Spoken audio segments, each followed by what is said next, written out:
ரொம்ப நல்லா கிடையாது. ஒரு சில நாட்களுக்கு முன்னாடி நடந்த ஒரு சம்பவம் தான் இந்த குருத்தோலை ஞாயிறு. இந்த குருத்தோலை ஞாயிறு எல்லா சபைகளிலும், அதாவது பாரம்பரியம் உள்ள சபை, சிஎஸ்எல் சபை, ஆசி சபை, பெந்தேகோஸ்து சபை, இப்படி நிறைய சபைகளை கொண்டாடுகிறார்கள். எல்லா சபையிலையும் கொண்டாடுகிறார்கள். இது கொண்டாடுவது தவறும் கிடையாது.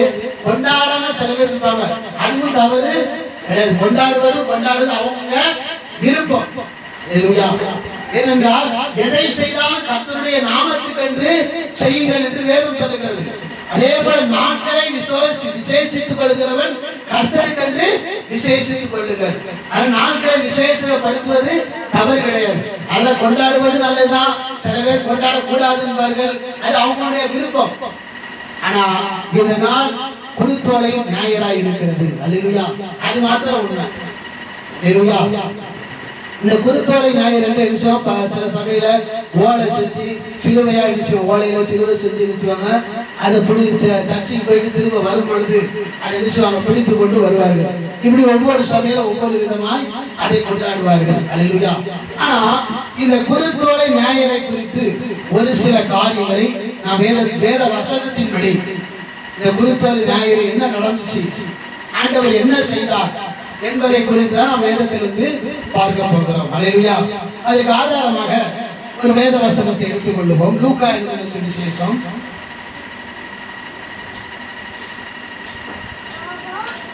எல்லாருமே கவனிங்க.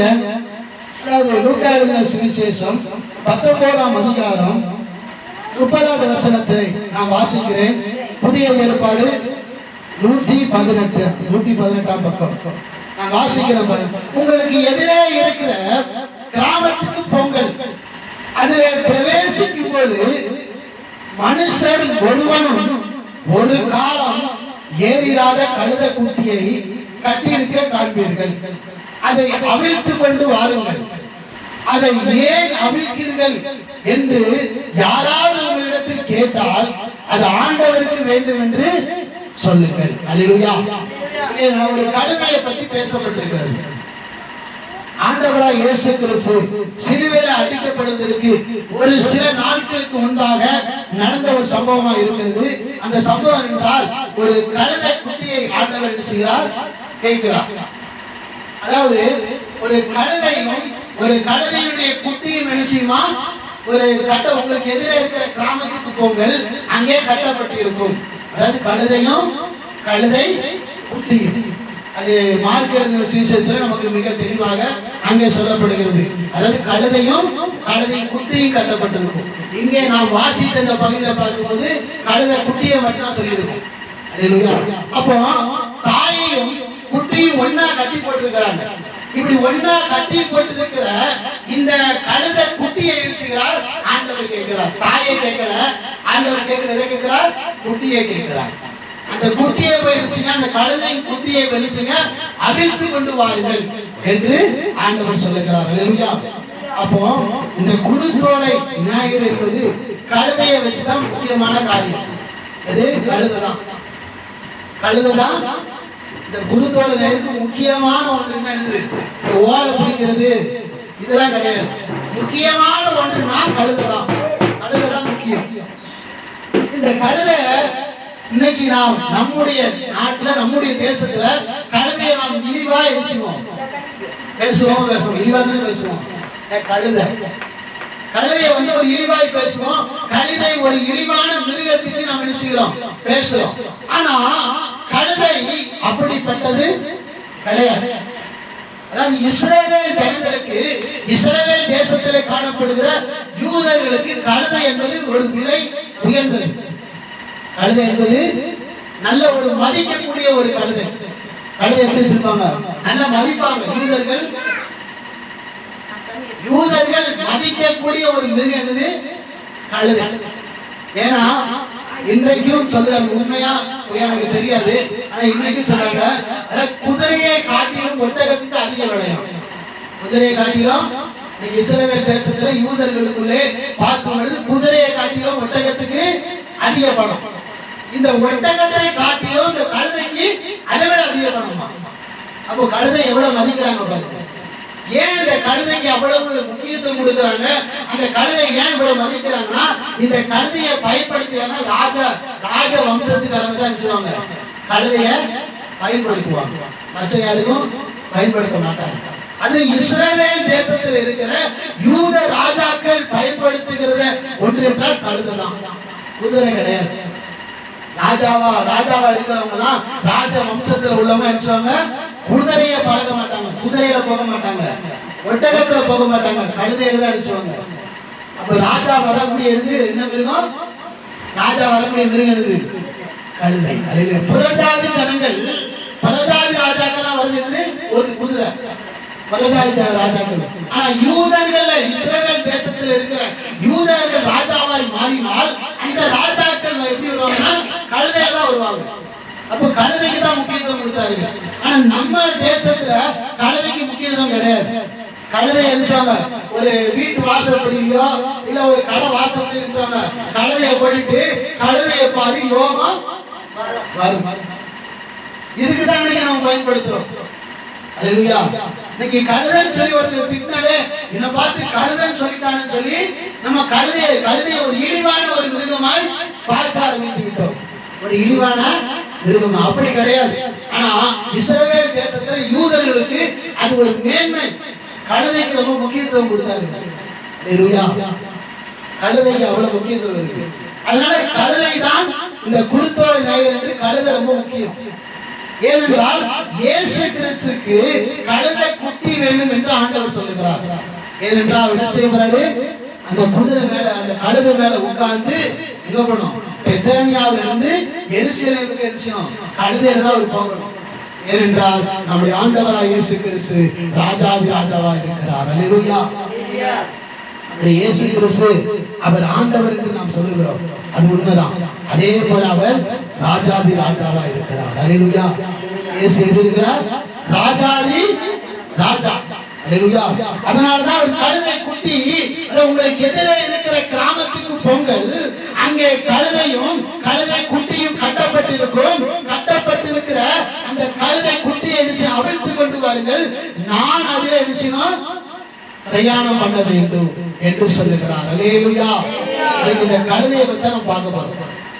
கழுதையை பத்தி தான் பார்க்க போறோம், வேற எதுவும் பார்க்கலாம். அல்லேலூயா.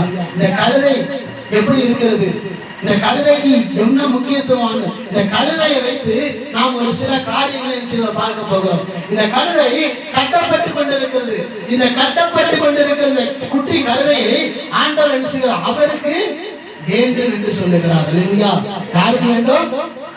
ஆண்டவருக்கு வேண்டும். அதுல இன்னொரு காரியம் என்னன்னா, தாயும் குட்டியும் ரெண்டு கட்டப்பட்டிருக்கு. ஆனா ஆண்டவருக்கு தேவையானது குட்டி தான் தேவை, தாய் தேவை. இல்லையா? ஆனா ஆண்டவர் என்ன செய்ய, ரெண்டையுமே அவுத்துருங்க. ரெண்டுமே கட்டப்பட்டிருக்கு. நீங்க என்ன செய்ய, ரெண்டையுமே அவுத்துருங்க. ஏன்னா தாயையும் குட்டியும் பிரிக்க கூடாது. தாயையும் குட்டியும் பிரிச்சா எப்படி இருக்கும், கஷ்டமா இருக்குமா இருக்காதா?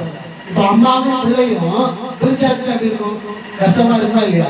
அதனால இந்த கஷ்டத்தை அந்த கழுதையும் தாயா இருக்கிற அந்த தாய் கழுதைக்கு கொடுக்க கூடாதுன்னு சொல்லி தாயும் சேர்த்து அவிழ்த்து கொண்டு வாருன்னு சொல்லி ரெண்டையும் சேர்த்து அவிழ்க்கிறாங்க.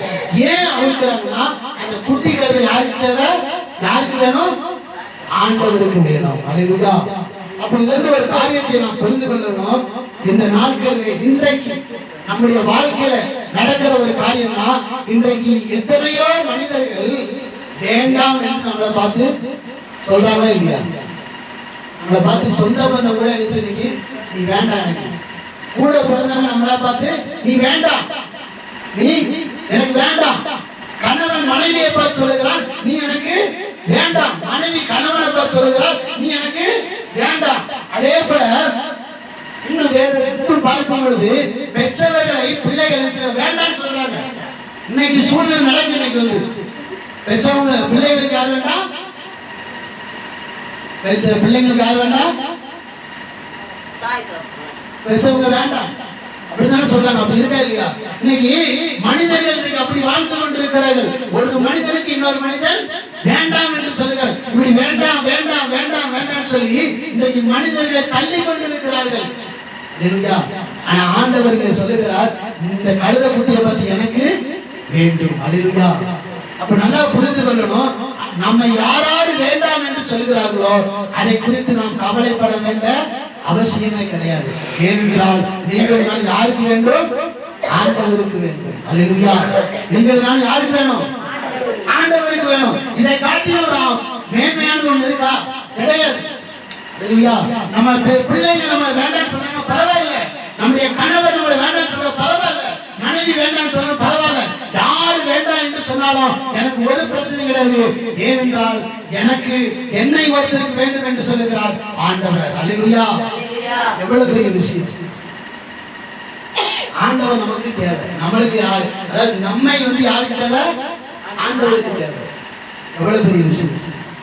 இந்த கழுதை பத்தி யாருக்கு தேவை? ஆண்டவருக்கு தேவை.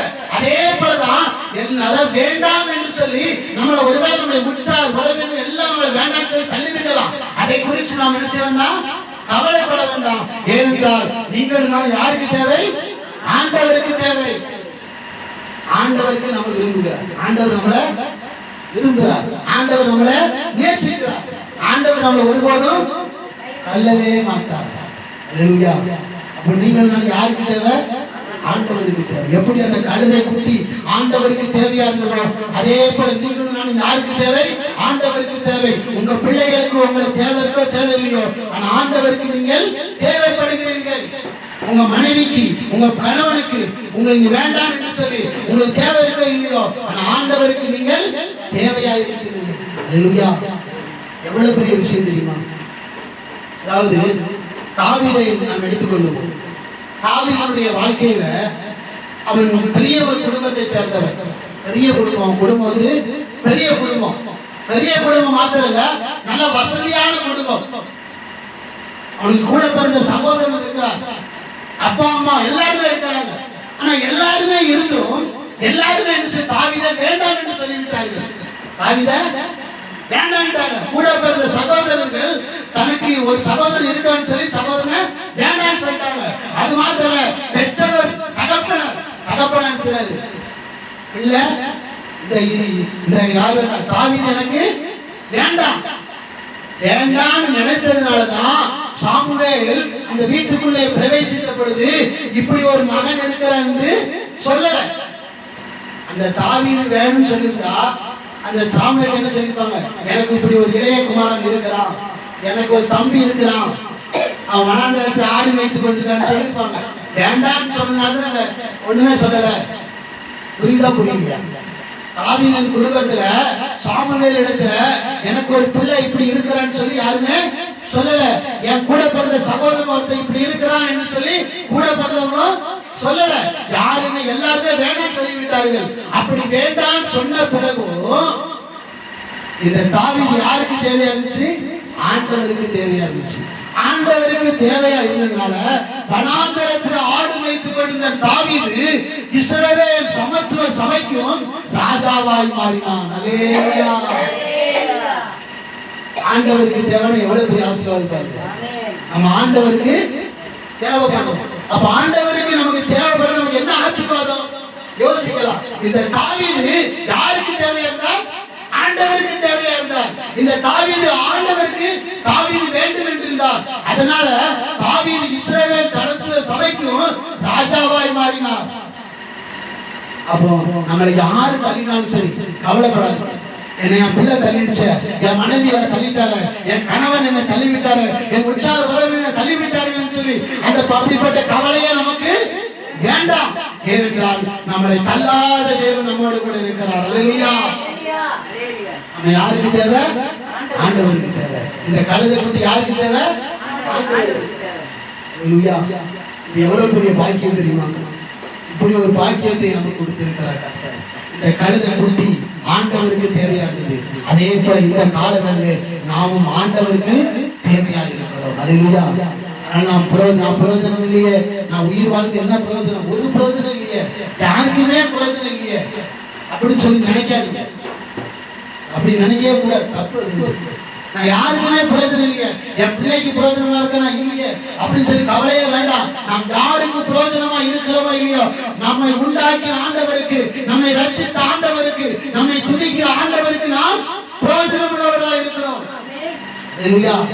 அதனால கவலைப்படாதீங்க. நான் யாருக்கு நிறைய பேருக்கு அப்படிப்பட்ட மனப்பான்மை இருக்கு. நான் யாருக்குமே பிரயோஜனம் இல்லையே, நான் உயிர் வாழ்ந்து என்னத்துக்கு அப்படி நிறைய பேர் இருக்காங்க. நிறைய பேர் தள்ளிட்டாங்கன்னு சொல்லி எல்லாரும் நான் வேண்டாம் வேண்டாம்னு சொல்லி குழம்பிட்டு இருக்காங்க. இன்னொரு கூட்டம் எப்படின்னா நான் யாருக்குமே பிரயோஜனம் இல்லைன்னு சொல்லி இன்னொரு கூட்டம் இருக்கு. ரெண்டு கவலை நமக்கு வேண்டாம். நாம் ஆண்டவருக்கு பிரயோஜனம் உள்ளவர்களா இருப்போம். அது மாத்திரம் இல்ல, நம்ம யாரு வேண்டாம்னு சொன்னாலும் பரவாயில்ல, ஆண்டவருக்கு நாம் தேவைப்படுகிறோம். அல்லேலூயா. அதனால தாவீது ஆண்டவருக்கு தேவைப்பட்டதினால் தாவீது உயர்த்தின் மேல உயர்வாய் பெற்றுக் கொண்டு போனான், ராஜாவாய் மாறினான். அல்லேலூயா. இதேபோல நாம் ஆண்டவருக்கு தேவையா இருக்கிறதுனால் நாம ஒரு நாள் உயர்த்தப்படுவோம். அல்லேலூயா. நாம எப்படி படுவோம்? உயர்த்தப்படுவோம்.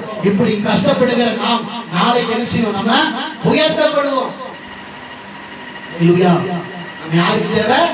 ஆண்டவருக்கு தேவை. இத மனசுல வச்சுட்டு தான் மனுஷனும் வாழ வேண்டும். அல்லேலூயா.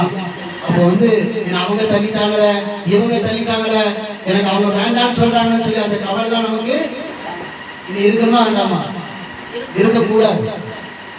அப்படி யாரும் தள்ளுறாங்க பரவாயில்ல, தள்ளிட்டு போங்க, நான் ஆண்டவருக்கு தேவைப்படுகிறேன். அல்லேலூயா. அதை குறிச்சு என்ன செய்யுங்க? கவலைப்படாதீங்க, வருத்தப்படாதீங்க.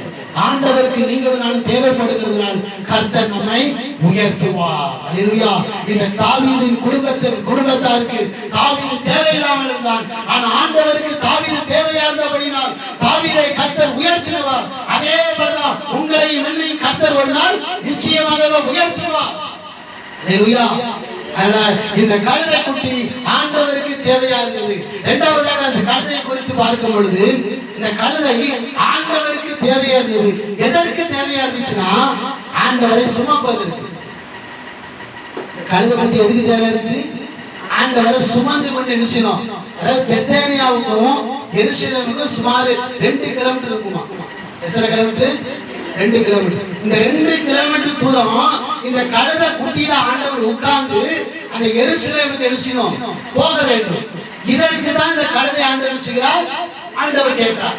அப்போ இந்த கழுதை குட்டியை குறித்து நம்ம வாசிக்கும் பொழுது என்ன வாசம்? அந்த குட்டியில எந்த மனுஷனுமே இது வரைக்கும் ஏறினதே கிடையாது. அது கழுதை குட்டி. இப்போ பெரிய கழுதைனா அது யாராவது உட்கார்ந்துருப்பாங்க. ஆனா இது கழுதை குட்டி. இது வரைக்கும் எந்த மனுஷனும் அந்த கழுதை குட்டிய ஏறினதே கிடையாது. ஆனா முதல்ல யார் ஏற போறா? யார் ஏற போறா? இயேசு ஏற போகிறார். இப்போ நல்லா நம்ம ஒரு காரியத்தை, இந்த கழுதை குட்டி இயேசுவை சுமக்குது. அப்போ இந்த இப்பதான் முதல்ல சுமைய சுமக்குது. முதல்ல நம்ம ஒரு வெயிட்டை தூக்கணும்னு வச்சுக்கோங்க, நமக்கு எப்படி இருக்கும்? ஒரு வெயிட்டை நம்ம தூக்குறோம். நம்ம இது வரைக்கும் வெயிட்டே தூக்குனது கிடையாது. வெயிட் தூக்காத நாம திடீர்னு சொல்லி ஒரு நாள் ஒரு வெயிட்டை தூக்குறோம், எப்படி இருக்கும்? கஷ்டமா இருக்குமா? இருக்காது. ஒண்ணுமே இல்லை. நான் சின்ன வயசுல நான் ஸ்கூலுக்குலாம் அவ்வளவு போனது கிடையாது. 7th தான், 7ஆம் கிளாஸ் தான் படித்தேன். அதுக்கப்புறம் படிக்க ஆசை இருந்துச்சு. ஆனா சில சூழ்நிலை நிமித்தம் படிக்கல. அப்படிப்பட்ட அந்த சூழ்நிலை என்னை கொண்டு நினைச்சாங்க வேலைக்கெல்லாம் அனுப்ப மாட்டாங்க. வீட்டுல அனுப்பல. நானா நினைச்சா வீட்டுக்கு கஷ்டம் கொடுக்க கூடாது அப்படின்னு சொல்லி நினைச்சீங்கன்னா ஒரு வேலை, அதாவது கொத்தனார் கையால் வேலைக்கு போனேன். என்ன வேலைக்கு? எங்க அம்மா போனாங்க. எங்க அம்மா கூட நானும் நினைச்சுறேன், நானும் வரேன்னு சொல்லி நீ வந்தா பார்க்க முடியாது வைக்க முடியாது எவ்வளவு சொன்னாங்க. நான் கேட்காம நானும் வருவேன் அப்படின்னு சொல்லி போயாச்சு. வீராப்பா போயாச்சு. போயிட்டு அங்க சும்மா விடுவாங்களா, ஒரு 4-5 செங்கல் எடுத்து தலையில தூக்கி வச்சாங்க. அவ்வளவுதான். கை நடுங்குது, கால் நடுங்குது, தூக்க முடியல. உடனே நடுங்கதான் பார்த்தோம்னா கீழே போட்டுட்டு அவ்வளவுதான், வேலையை அறங்கற முடிச்சுட்டு வீட்டுக்கு வந்தாச்சு. அப்போ திடீர்னு ஒரு வெயிட்டை தூக்கி நம்ம மேல வச்ச நம்மளால என்ன செய்ய முடியாது, சுமக்க முடியாது. அதே போல அந்த கழுதை குட்டி மேல இயேசு கிறிஸ்து வயசு என்னன்னா அவர் 33 வருஷம் இந்த பூமியில இருந்தார். அவர் சாகும்போது எத்தனை வயசு? 33 வயசு. அப்ப எவ்வளவு வெயிட்டா இருந்திருப்பார் கொஞ்சமா நம்ம யோசிப்போம். அப்போ அந்த வெயிட் இந்த கழுதை குட்டி சுமக்கணும். அப்ப அந்த கழுதை குட்டி 2 கிலோமீட்டர் தூரம் கொண்டு போகும்போது சும்மா போக முடியுமா? எவ்வளவு கஷ்டப்பட்டிருக்கோம். இதுல இருந்து நாம் என்ன புரிந்துக்கொள்ளா, கிறிஸ்தவ வாழ்க்கை என்பது நாம் கிறிஸ்தவர்களா இருக்கிறோம். எப்படி இருக்கிறோம்? நம்ம இயேசுவை சுமக்கிற கிறிஸ்தவனா இல்லையா? கவனிங்க. நம்ம இயேசுவை சுமக்கிற கிறிஸ்தவங்களே இல்லையா? நம்ம கிறிஸ்தவர்களா கிறிஸ்தவ இல்லையா அது சொல்லுங்க முதல்ல. நம்ம எல்லாருமே கிறிஸ்தவங்க தான். கிறிஸ்தவங்களா இல்லையா? கிறிஸ்தவங்க தான். அல்லேலூயா. அப்போ நாம் கிறிஸ்தவர்களா இருக்கிறோம். இயேசுவை சுமக்கிற நாம் கிறிஸ்தவரா இருக்கிற நமக்கு என்ன உண்டு? சில பாடுகள் உண்டு, சில கஷ்டங்கள் உண்டு, சில உபத்திரங்கள் உண்டு. என்ன உபத்திரம் இருந்தாலும், என்ன கஷ்டங்கள் இருந்தாலும், எவ்வளவு பாடுகள் இருந்தாலும் என்ன செய்யக்கூடாது? போக வேண்டிய இடத்துக்கு போகாம இருக்கக்கூடாது. இந்த கழுதை குட்டி இயேசு ஏறி உட்கார்ந்துனேன், ஐயா என்னால தாங்க முடியல, எனக்கு மூச்சு வாங்குது, என்னால நடக்க முடியல, நான் நடக்க மாட்டேன்னு சொல்லி அந்த கழுதை குட்டி இருந்துச்சுல படுக்கல. என்னால போக முடியும்னு சொல்லி அந்த வழியை அந்த ஒரு குறிப்பிட்ட தூரம் போயிட்டு அதுக்கப்புறம் போகாம அது இருக்கல. அல்லேலூயா. அப்படிதான் இல்லாம அந்த கழுதை குட்டி எங்கே கொண்டு போய் சேர்க்கணுமோ அங்கே கொண்டு போய் சேர்த்தது. எவ்வளவு பாடுகள் இருந்தாலும், எவ்வளவு கஷ்டம் இருந்தாலும் இயேசு கிறிஸ்துவை சுமக்கிறத நினைச்ச மாட்டேன், விடமாட்டேன் என்று சொல்லி இந்த கழுதை நடந்தது. அப்போ இதுல இருந்து நாம் என்ன கற்றுக்கொள்ளலாம்? கிறிஸ்தவ வாழ்க்கை என்பது பாடுள்ள வாழ்க்கை. கிறிஸ்தவ வாழ்க்கை பாடு நடந்தா இருக்கு, கஷ்டம் இருக்கதான் செய்யும். உடனே எனக்கு கிறிஸ்தவத்துக்கு நான் போனேன், எனக்கு கஷ்டமா இருக்கு, எனக்கு கிறிஸ்தவம் வேண்டாம் அப்படின்னு சொல்லி இன்னொரு தெய்வமோ என்னமோ போறான்னு சொல்லுவேன், அதுக்கு ஒரு பிரயோஜனமோ கிடையாது. நான் சொல்றது உங்களுக்கு புரியும் நினைக்கிறேன். கிறிஸ்தவ வாழ்க்கை என்பது பாடுள்ள வாழ்க்கை தான். அது கஷ்டமான வாழ்க்கை தான். இப்ப ஒண்ணு இல்ல, புரியுதுக்கா ஒண்ணு சொல்றேன். இப்ப உண்மையை பேசி பாருங்க, நேர்மையா நடந்து பாருங்க, கஷ்டம் இருக்குமா இருக்காதா? நீங்க நேர்மையா நடந்தால், நீங்க வேலை பார்க்கிற இடத்துல உண்மையா இருந்தா உங்களுக்கு நிறைய கஷ்டம் வரும். நீங்க வேலையை நேர்மையா செய்து பாருங்க, உங்களுக்கு கஷ்டம் வருமா வராதா? வரதான் சொல்லுங்க. நேர்மையா இந்த பூமியில இன்றைக்கு நேர்மையா இருந்தால், உண்மையா இருந்தால் கஷ்டத்துக்கு மேல கஷ்டம் தான் வரும். சில அதாவது சினிமால பாரு, சினிமால சில கதைங்க வரும், லஞ்சமே வாங்க மாட்டாங்க. ஆனா அவன் இது வாடகை வீட்டுல தான் இருப்பான். சில சினிமால வரும், சில சீன் வரும். அதாவது அவன் என்ன செய்வான்னா, உண்மையாதான் லஞ்சமே வாங்க, ஆபீஸ்ல வேலை வைப்பான், எந்த லஞ்சமும் வாங்க மாட்டான். ஆனா அவன் குடும்பம் கஷ்டப்பட்டு தான் இருக்கும். ஆனா லஞ்சம் வாங்கிக்கிட்டு அநியாயம் பண்ணிக்கிட்டு இருக்கவங்க நல்லா வீட்டுக்கு மேல வீட்டை வாங்கி இப்படியா சில சினிமால காட்டுவாங்க. அப்போ உண்மையா இருந்தா கஷ்டம் வரும், நேர்மையா நடந்தா கஷ்டம் வரும். அக்கா நேர்மையை விட்டு நேர்மையை விட்டுட்டா ஒரு பிரயோஜனம் இல்ல. அப்போ கஷ்டமா இருக்குன்னு சொல்லி உண்மையை விட்டுட்டா ஒரு பிரயோஜனம். அதே போலதான் கிறிஸ்தவ வாழ்க்கை என்பது பாடு நிறைந்த வாழ்க்கை, கஷ்டம் நிறைந்த வாழ்க்கை தான். ஆனாலும் அது இயேசுவுக்காக வாழ்றபடினால என்ன செய்யணும்? நாம் இயேசுவுக்காக வாழ சிறந்த வாழ்க்கையை விட்டு போகக்கூடாது. எந்த காரணத்தை கொண்டு இயேசு விட்டு வேற தெய்வத்துக்கிட்டையோ வேற எந்த காரியத்துக்கிட்டே நம்ம என்ன செய்யக்கூடாது? போகக்கூடாது. உயிரே போக வேண்டிய சூழ்நிலை வந்தாலும் இயேசு விட்டு போகக்கூடாது. நான் உயிர் போனாலும் பரவாயில்ல, நான் இயேசுவை விட்டு போக மாட்டேன். இதுதான் கிறிஸ்தவ வாழ்க்கை. நம்ம லேசா ஒரு கஷ்டம் வந்தாலே என்ன செய்யணும்? சர்ச்சைக்கு வராம இருக்கிறோம், ஜெபம் பண்ணாம இருக்கிறோம், காணிக்கை கொடுக்காம இருக்கிறோம். சின்ன கஷ்டம் வந்தாலே அப்படிலாம் இருக்கக்கூடாது. நமக்கு என்ன கஷ்டம் வந்தாலும் சரி, எவ்வளவு பாடுகள் வந்தாலும் சரி, எவ்வளவு உபத்திரம் வந்தாலும் சரி, இயேசு கிறிஸ்துவை விட்டு நம்ம நினைச்ச கூடாது, பிரிந்து போகவே போக கூடாது. என்ன கஷ்டம் வந்தாலும் சரி, நான் இயேசுவுக்காக வாழ்வேன். அல்லேலூயா. இந்த கழுதை குட்டி, அது சின்ன குட்டினா சின்னதா தான் இருக்கும். குட்டி பெருசா இருக்குமா? அந்த குட்டி இதுவரைக்கும் யாரையுமே சுமந்தது கிடையாது. இப்ப இயேசு கிறிஸ்துவை சுமக்குது. எவ்வளவு கஷ்டப்பட்டு இருக்கும், எவ்வளவு வெளிவந்து இருக்கும், எவ்வளவு பாடுபட்டு இருக்கும். ஆனாலும் அது இயேசுவை சுமக்க மாட்டேன்னு சொல்லி அது விட்டு விடல. அல்லேலூயா. கழுதைக்கு எவ்வளவு அறிவு, கழுதைக்கு எவ்வளவு அறிவு இருக்கு. நம்மளால நடக்க முடியும். அதை குட்டி கழுதை, அதெல்லாம் சுமக்க கஷ்டம் தான். யோசித்து பார்த்தா அது கஷ்டம் தான். ஒருத்தர் சுமந்து கொண்டு போறது கஷ்டம் தான். ஆனாலும் அது சுமக்குது. அந்த கழுதைக்கு இருக்கிற அறிவு கூட நமக்கு இன்னைக்கு இல்ல. ஒரு சின்ன ஒரு கஷ்டம் வந்தாலே, சின்ன ஒரு பாடு வந்தாலே ஆண்டவர் தூசிக்கும். இந்த கடவுள்கிட்ட வந்து எனக்கு என்ன கிடைச்சிருக்கு, என்ன நன்மை கிடைச்சிருக்குன்னு சொல்லி இயேசுவை மனுஷன் தூசிக்கிறோம். ஜெபம் பண்றதுனால எனக்கு என்ன கிடைச்சிருக்கு, ஒண்ணுமே கிடைக்கும்னு சொல்லி ஆண்டவர் கொடுத்த சபையும் ஆண்டவர் கொடுத்த ஊழியக்காரங்களும் அது போறது ரொம்ப தப்பு. கிறிஸ்தவ வாழ்க்கை என்பது பாடு நிறைந்த வாழ்க்கை தான். அதாவது கிறிஸ்தவ வாழ்க்கை வந்து நல்லா சொகுசா நல்லா வாழ்ந்தலாம் அப்படிலாம் கிடையாது. கிறிஸ்தவ வாழ்க்கை என்பது சொகுசா வாழக்கூடிய வாழ்க்கை கிடையாது. அதான் வேதம் சொல்லுகிறது, இடுக்கமான வாசல் வழியே உட்பிரவேசியுங்கள். கேட்டுக்கு போகிற வாசலோ விரிவும் வழி விசாலமா இருக்குமா. அதான் எங்க போற வாசல்? கேட்டுக்கு. அதான் நரகத்துக்கு போகிற வாசல் எப்படி இருக்குமா? நல்லா விரிவா இருக்குமா, விசாலமா இருக்குமா. எப்படி இருக்கும்? விரிவும் விசாலம். புரியுதா புரியல சொல்லுது. இப்போ இந்த சபைக்குள்ள வரோம், சபைக்குள்ள வர்ற நாம வாசலை சின்னதா கட்டிட்டாங்க, ரொம்ப சின்னதா. ஒரு ஆளு கூட வர்றதுக்கு ரொம்ப கஷ்டமா கட்டிட்டாங்க. கட்டினா செய்வேன். அப்ப உள்ள வர்றதுக்கு என்ன ரொம்ப எழுச்சுவோம், கஷ்டப்படுமா இல்லையா? கஷ்டப்பட்டு தான் உள்ள வருவோம். அப்படி கஷ்டப்பட்டு ஒரு வாசல் வழியை பிரவேசிக்கிறமே, அந்த வாசல் தான் ஜீவனுக்கு போகிற வாசல்.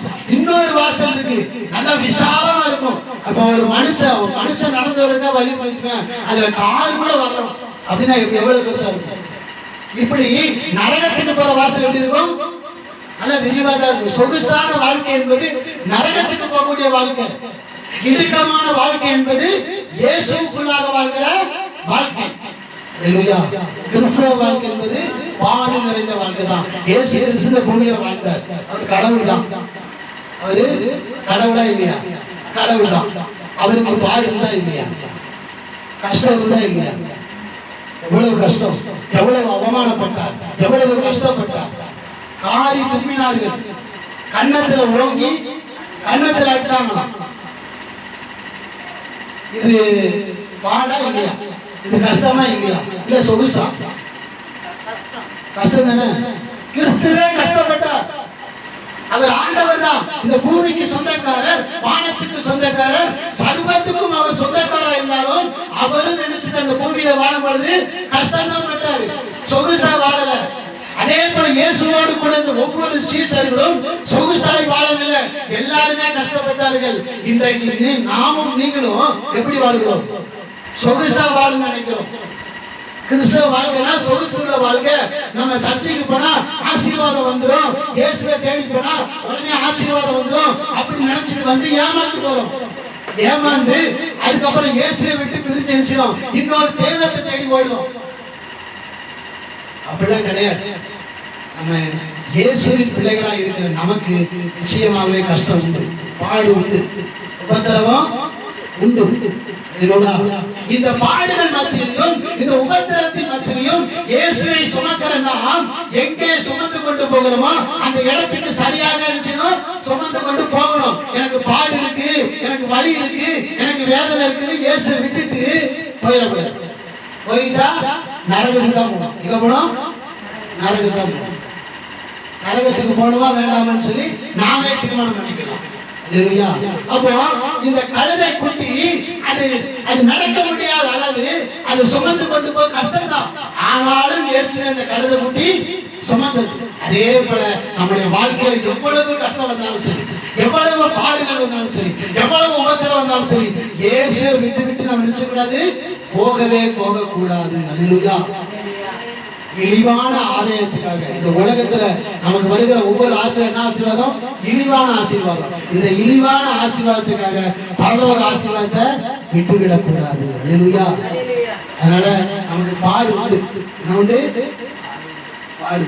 வேதம் சொல்லுகிறது, வருத்தப்பட்டு பாடம் சொல்லுவதில்லை, நீங்கள் எல்லோரும் என்னிடத்தில் பாருங்கள், நான் உங்களுக்கு இளைப்பாறுதல் தருவேன். அதுக்கு கீழே வசனம் சொல்லுது, அதாவது உங்களுடைய முகத்தெல்லாம் என்கிட்ட கொடுத்துருங்க.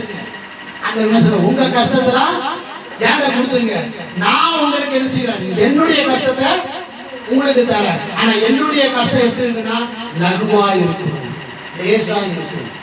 ஆண்டவருக்காக நான் பாடுபடுகிறோம், ஆண்டவருக்காக நான் என்ன செய்யறோம், வழிவேதனைப்படுகிறோம். இது எல்லாமே ஈஸியா, ஆண்டவர் ஈஸியா மாற்றிட்டு. கிறிஸ்தவ வாழ்க்கை என்பது பாடுள்ள வாழ்க்கை தான். அந்த பாடுள்ள வாழ்க்கையிலையும் நாம் இயேசுவை விடாமல் இயேசுவை சுமந்து கொண்டு போகும் பொழுது அந்த பாடு நினைச்சுவாரு லேசா மாற்றி செல்வார். முழுவதும் மாற்ற மாட்டாரு, அது லேசா மாற்றுவார்.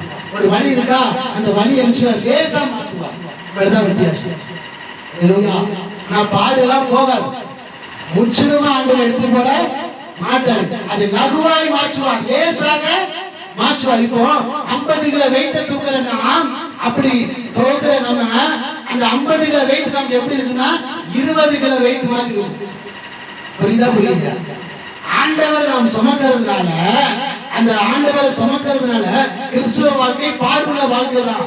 அப்படி பாடுள்ள வாழ்க்கை வாழும் பொழுது 50 கிலோ வெயிட் எப்படி இருக்கும்னா நமக்கு எப்படி இருக்கும்? 10 கிலோ வெயிட் மாதிரி இருக்கும். இதுதான் கிறிஸ்துவ வாழ்க்கை. அதனால இந்த கழுதை குட்டி ஆண்டவரை சுமந்து கொண்டு நான் போக வேண்டிய இடத்துக்கு சரியாக போனது. அதே போல நம்முடைய வாழ்க்கையில் எவ்வளவு பாடுகள் வந்தாலும் சரி, எவ்வளவு பிரச்சனைகள் வந்தாலும் சரி, இயேசுவை மட்டும் நம்ம நினைச்சக்கூடாது, விட்டுவிடக்கூடாது. இந்த கழுதைக்கு இருக்கிற அறிவு நமக்கும் இங்க நிறைய கிராமங்கள்ல பாக்குற உண்மை. எனக்கு தெரிஞ்சு எத்தனையோ இயேசுவை ஏற்றுக்கொண்ட பிறகு இந்த இயேசு எனக்கு வேண்டாம் சொல்லி இயேசுவை விட்டு விக்கிரக ஆராதனைக்குள்ள எத்தனையோ பேர் போயிருக்கிறார்கள். அப்படிலாம் போகவே கூடாது. என்ன வந்தாலும் சரி, என்ன சூழ்நிலை வந்தாலும் சரி, நாம் ஆண்டவரை விட்டு என்ன செய்யக்கூடாது, போகவே போகக்கூடாது. ஆனா பவுல் சொல்லுகிறார், பசி வந்தாலும் சரி, நிர்வாணம் வந்தாலும் சரி, என்ன வந்தாலும் சரி, கிறிஸ்துவின் அன்பை விட்டு என்ன பிரிப்பவன் யார்? நமக்கு என்ன வந்தாலும் நம்ம பட்னியாக இருந்தாலும் சரி, சாப்பாடே நமக்கு கிடைக்கட்டான்னு வராங்க, இயேசுவை மட்டும் நாம் என்ன செய்ய விட மாட்டேன்னு சொல்லி உறுதியா இருக்கும். அதை விட்டுட்டு ஒரு சாப்பாட்டுக்காக இயேசுவை விட்டுட்டு இன்னொருத்த தேடி போனா அது ஒரு பிரயோஜனமும் கிடையாது. எத்தனையோ பேர், எனக்கு தெரிஞ்சு எத்தனையோ பேர் அப்படிலாம் நம்ம போகவே தப்பு. அதனால எவ்வளவு பாடுகள் இருந்தாலும், எவ்வளவு கஷ்டம் இருந்தாலும் இயேசுவை சுமக்கிறத நம்ம நினைச்ச கூடாது, விட்டு விடவே கூடாது. அல்லேலூயா. இயேசுவை விட்டு பிரிந்து போகாதீங்க. கடைசியா அவருக்கு சொல்லி முடிக்கிறேன், நல்லா கவனிக்கணும். இந்த கழுதை குட்டி முதல்ல என்ன செஞ்சது? அந்த கழுதை குட்டி ஆண்டவருக்கு தேவை. அதே போல நாம் யாருக்கு தேவை? ஆண்டவருக்கு தேவை. எதுக்கு தேவை? நம்மளை உயர்த்துவார். ஆண்டவருக்கு நாம் தேவைப்படும் பொழுது ஆண்டவர் நிச்சயமா தாவீதை உயர்த்துவது போல நம்மையும் உயர்த்துவார். அல்லேலூயா. அதே போல இரண்டாவதாக கிறிஸ்துவ வாழ்க்கை என்பது பாடு நிறைந்த வாழ்க்கை. என்ன பாடு வந்தாலும் சரி, அந்த பாடுகளை கர்த்தர் லகுவாய் மாற்றி தருவார். அது மாத்திரம் இல்ல, இயேசுவை செஞ்சிடக்கூடாது, அந்த பாடுகள் மத்தியில் இயேசுவை விட்டுவிடாது. யாக்கோபு சொல்லி அடுத்த பாயிண்ட் போறேன். யாக்கோபு ராத்திரி முடிஞ்சு ஜெபம் பண்றான். எப்போ எப்படி ஜெபம் பண்ணா? ராத்திரி ஒரு நாள் இரவு ஃபுல்லா ஜெபம் பண்றான். நைட்டு ஃபுல்லா ஜெபம் பண்ணும்போது அப்போ ஆண்டவரே நீர் என்னை ஆசீர்வதித்தால் ஒழிய நான் உன்னை விட மாட்டேன் அப்படி சொன்னாரு. உடனே என்ன நினைச்சு ஆண்டவர் பார்த்தாரு, இவன் என்னை விட மாட்டேங்க அப்படின்னு சொல்லி தொடைய வாங்கி அடிச்சுட்டாரு. யார் அடிச்சா? ஆண்டவர் அடிச்சுட்டாரு. தொடைய அடிச்ச உடனே தொடைய அடிச்சா எப்படி இருக்கும்? வலிக்குமோ வலிக்காது? வலிக்கும். இவன் தொடைய அடிச்ச பிறகும் அவன் என்ன செய்யலாம்? விடல. நீர் என்னை ஆசீர்வதித்தாலுடைய உண்மை விட மாட்டேன். அந்த ஆசீர்வாதத்துக்கு, அந்த வசனத்துக்கு அப்புறமா சொல்லப்படுது, அவன் நொண்டி நடந்தான். எப்படி நடந்தான்? நொண்டி நடந்தான்னா எந்த அளவுக்கு அடி வாங்கியிருப்பான்? ஒரு மனுஷன் நொண்டி நடக்கிறான். யார் அடிச்சது? ஆண்டவர் அடிச்சிருக்காரு. அடிச்சதுல நொண்டி நடக்கிறான். அப்போ நொண்டி நடக்கிற அளவுக்கு அவன் நடக்க இருந்துச்சுன்னா அப்ப எந்த அளவுக்கு வலிச்சிருக்கும்? வலிச்சிருக்காரு. எவ்வளவு வலி இருக்கும், எவ்வளவு வேதனை இருந்திருக்கும். அவன் உடனே சொல்லுவான், நீங்க ஆசீர்வதித்தாருன்னா ஆசீர்வதிக்காம போனா எனக்கு வேண்டாம் அப்படின்னு சொல்லி பேசலாம்ல. அவன் போகல. நீர் என்னை ஆசீர்வதித்தருடைய உண்மை அந்த வலியை மத்தியிலையும் அந்த வேதனை மத்தியிலையும் ஆண்டவர் ஆசீர்வாதத்தை பெறுகிற வரைக்கும் ஆண்டவரை விடல. இதுதான் கிறிஸ்தவ வாழ்க்கை. இப்படிதான் நம்ம வாழணும். நம்ம லேசா ஒரு தலைவலி வந்துச்சுன்னா போதும், எனக்கு கர்த்தர் சுகம் இல்ல, நான் போற ஆண்டவரை விட்டு போறேன். என் கடன் பிரச்சனையை மாத்துற ஆண்டவர், நான் ஆண்டவரை விட்டு போறேன். இது என்ன பேச்சு, என்ன பழக்கம் இன்னைக்கு தெரியல. இன்னைக்கு நிறைய பேர் அப்படித்தான் இருக்காங்க. அதனால இந்த கழுதை ஆண்டவரை சுமக்கிறத நினைச்சார் விடவில்லை. அதே போல நம்முடைய வாழ்க்கையிலையும் ஆண்டவரை சுமந்து கொண்டு போகிற நாம், நமக்கு நிறைய பாடு உண்டு, உபத்திரம் உண்டு, கஷ்டம் உண்டு. ஆனால் இயேசுவை மட்டும் நம்ம என்ன செய்யக்கூடாது? விட்டு விடக்கூடாது. கடைசியாக அந்த கழுதை அந்த இயேசு எங்க கொண்டு விட்டுச்சு? எருசலேமை கொண்டு விட்டுச்சு. எங்க கொண்டு விட்டுச்சு? எருசலேம் என்னது? சபை. எருசலேம் என்னது? சபை. தேவனுடைய வீடு. சபைனா என்னது அர்த்தம்? தேவனுடைய வீடு. இப்போ இந்த சபை இருக்கு, இது சபை தானே? இது பேர் இன்னொரு பேர் என்னது? தேவனுடைய வீடு. வீடு தேவனுடைய வீடா? இந்த தேவனுடைய வீடா? தேவனுடைய வீட்டுல யாருப்பா? தேவனுடைய வீட்டுல தேவன் இருப்பாரா இருக்க மாட்டாரா? இருப்பா. அப்போ அந்த வீட்டுக்கு வந்த எல்லாருக்கும் யாரு பரிமாறுவா, யாரு கொடுப்பா, யாரு வாங்குவா? தேவன் தானே. தேவன் வீட்டுல வேற இருக்க முடியுமா? இப்ப நம்ம வீட்டுக்கு இப்போ சாம் இருக்கான். சாம் வீட்டுல நம்ம வீட்டுக்கு போறோம், சாம் வீட்டுக்கு போறோம். அப்போ சாம் தானே எல்லாத்தையும் கொடுப்பான். வீட்டுல இருக்க தண்ணி கொடுத்தாலும் சரி, சாப்பாடு கொடுத்தாலும் சரி, என்ன கொடுத்தா யாரு கொடுப்பா? சாம் தானே கொடுக்கணும். அது யாரு வீடு? சாம் வீடு. அதே போல ஆண்டவர் வீட்டுக்கு வந்துட்டா நமக்கு யார் தருவா? ஆண்டவர் தான் தருவார். அப்ப இந்த கழுதை குட்டி எங்க போச்சு? ஆண்டவர் வீட்டுக்கு போயிடுச்சு. அல்லேலூயா. யார் வீட்டுக்கு போனது? ஆண்டவர் வீட்டுக்கு போயிடுச்சு. அல்லேலூயா. எவ்வளவு பெரிய காரியம். அப்போ நம்ம வாழ்க்கையில நாம் இந்த கழுதையிலிருந்து நாம் கற்றுக்கொள்ள வேண்டிய இன்னொரு காரியம் தான், நாம் தேவனுடைய வீட்டுக்கு போகணும். அல்லேலூயா. எந்த வீட்டுக்கு போனா? தேவனுடைய வீட்டுக்கு போகணும். தேவனுடைய வீட்டுக்கு போனாதான் நமக்கு என்ன கிடைக்கும்? சமாதானம் கிடைக்கும், சந்தோஷம் கிடைக்கும், ஆறுதல் கிடைக்கும். அதாவது வேத வசனம் சொல்லுகிறது, அதாவது தேர்ச்சிகளை பத்தி பேசும்பொழுது, நான் ஒருவனை எருசலேமில் அனுப்புவேன், தேர்ச்சுவேன். எங்க தேர்ச்சுவேனா? எருசலேம்ல. அல்லேலூயா.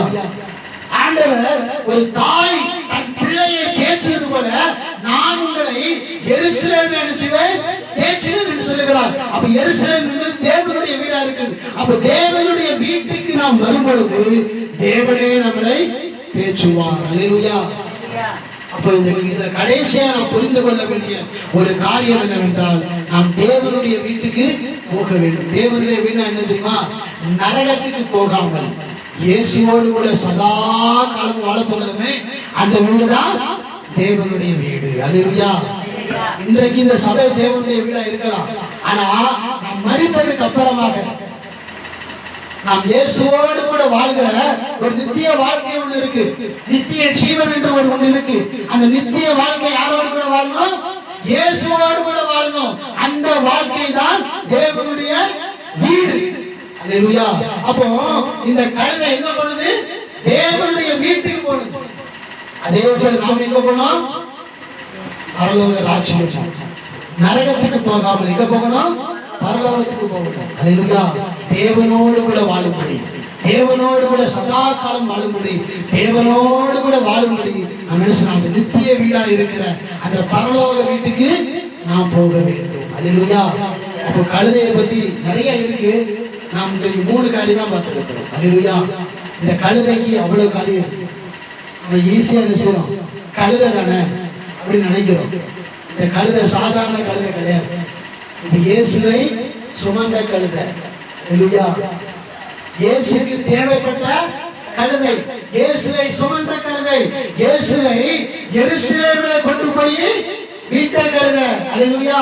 இது சாதாரண கழுதை கிடையாது. கழுதைன்னு சொல்லி ஈஸியா நம்ம பேசுறோம். கழுதையை ஒரு இழிவாய் நினைக்கிறோம், கழுதையை ஒரு அற்பமா நினைக்கிறோம்.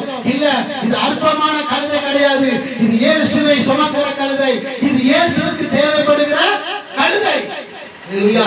அதே போலதான் நாம சொல்ல, ஆண்டவரே அந்த கழுதை எப்படி உமக்கு தேவைப்பட்டதோ அதே போல நானும் உமக்கு தேவைப்பட வேண்டும்.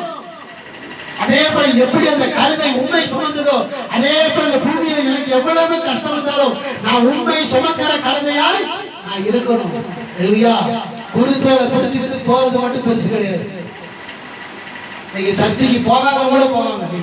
பாத்திருக்கீங்களா? சர்ச்சைக்கு வாரவரும் போகாதவங்க கூட நீங்க சர்ச்சைக்கு போவாங்க. எதுக்கு தெரியுமா? இந்த ஓலையை பிடிக்கிறது. அல்லேலூயா.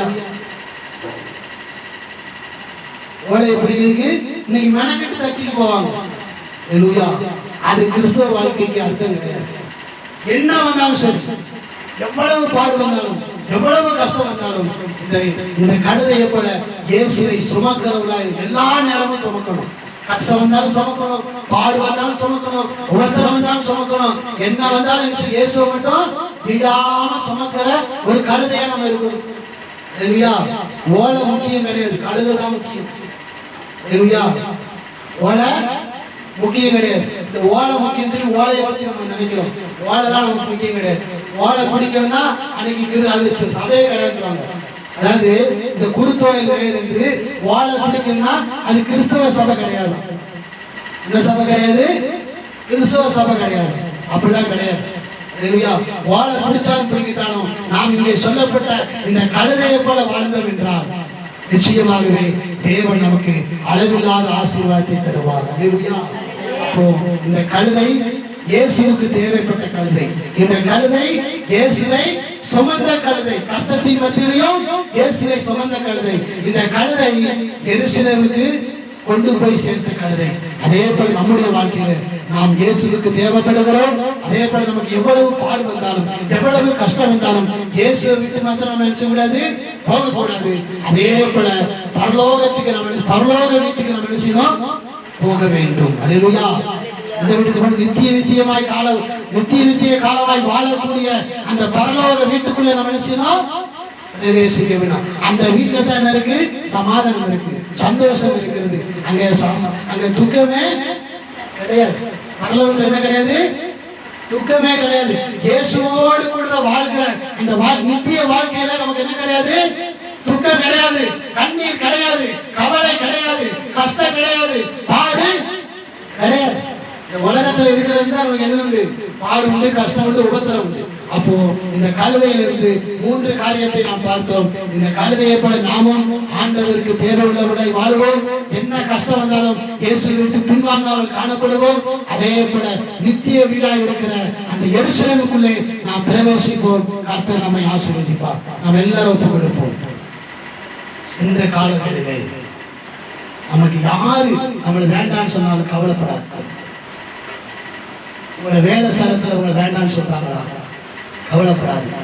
உங்க பிள்ளைங்க உங்களை வேண்டான்னு சொல்றாங்களா? கவலைப்படாதீங்க. உங்களை பெற்றவங்க, உங்க பிள்ளைங்க, உங்க கணவர், உங்க மனைவி, உங்களை யாரு வேண்டான்னு சொன்னாலும் ஆண்டவருக்கு நீங்க வேண்டும்.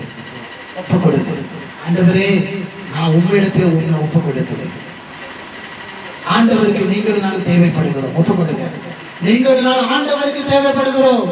யாருக்கு தேவைப்படுகிறோமோ இல்லையோ, நீங்கள் ஆண்டவருக்கு தேவைப்படுகிறோம். நான் ஒன்றுக்கு பிரயோஜனமில்லாதவனா இருக்கிறேன் என்று சொல்லி வருத்தப்படாதீங்க.